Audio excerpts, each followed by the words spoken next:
Alright, part 3, and these are the examples that are going to use these derivatives. So you might want to have this page of notes handy because we're going to reference it. So it's going to go kind of quick on some of these, some of them not so quick. I want to just take the derivative. The derivative as I go. These are all separated by addition or subtraction. These are just regular things we've done before. So the derivative of 3 to the x, e to the x, remember 3 is a constant, so the constant stays. The derivative of e to the x from our notes is just e to the x. So 3e to the x, the derivative is 3e to the x. The derivative of minus 10x is minus 10. As from before, the derivative of 7 is 0. Done. Not too shabby, I hope. So same here. Number 2, the derivative from left to right. Negative 4e to the x. Negative 4 is a constant, so I write it down. The derivative of e to the x is e to the x. Plus, this is a trick. This is not e to the x. That is just e. It is a number, like 5 and 7. It's 2.718. So if I were to have 4x, the derivative of that would be 4. So the derivative of e times x is just e. And we're done. Number 3. Notice I have a natural log in here. That's alright. I take the derivative. 3 is a constant in front of it. I just leave the constant there. The derivative of ln of x is 1 over x. So the 3 stays. The derivative of that is 1 over x. So I'm just going to put x on the bottom. That's the same as 3 times 1 over x. So I would write it like this. Minus, old stuff, x to the 5th is just 5x to the 4th. Done. See how fast these are? Another natural log on this one. Again, notice our derivative over here for natural log of x doesn't have anything else going on up here. So on these, I need to use properties of logarithms, and the property of logarithms says that if there's a power, I can drop it in front.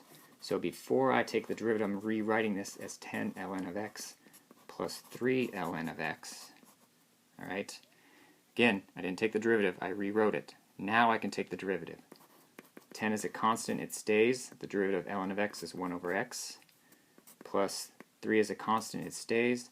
The derivative of ln of x is 1 over x. And if I have 10 over x plus 3 over x, that's a common denominator. That's 13 over x.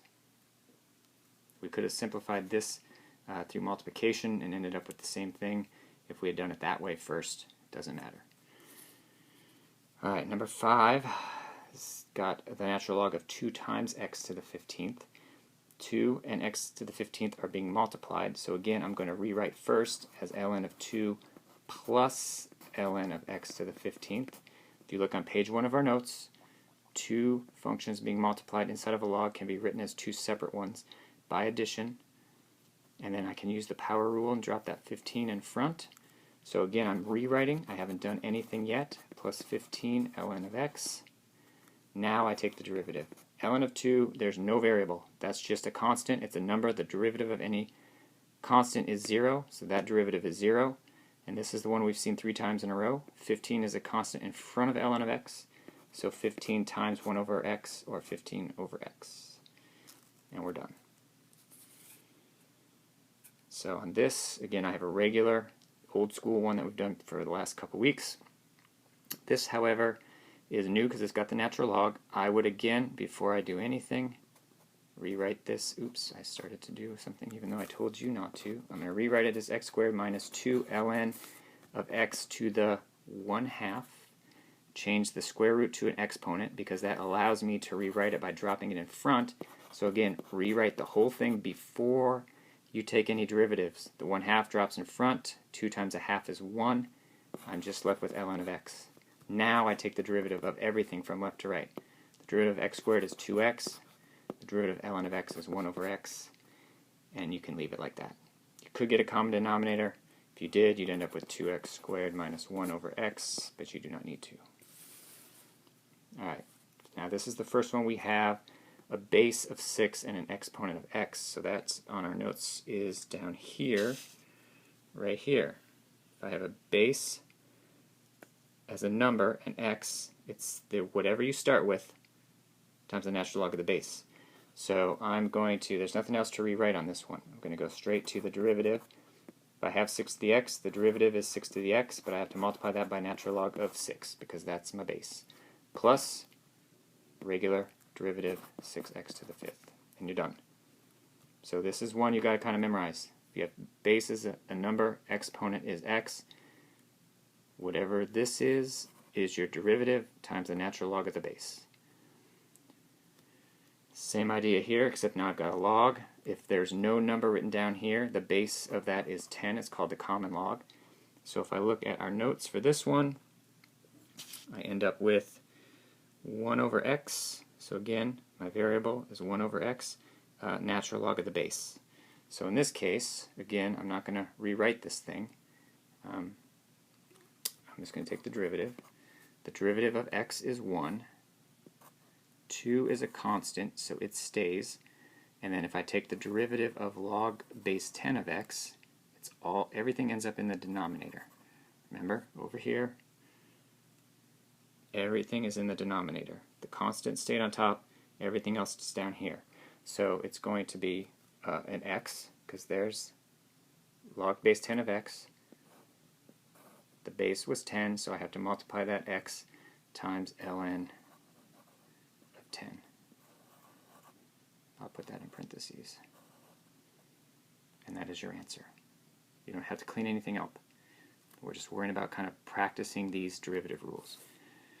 Alright, so this is going to throw both of them at us, an exponential function and a logarithmic function. So the derivative, if it's exponential, it's 3 to the x, whatever I started with, times the natural log of 3, minus, this 3 is a constant, so it stays. And then everything else, when it's a log, even at natural log doesn't matter, goes on the bottom.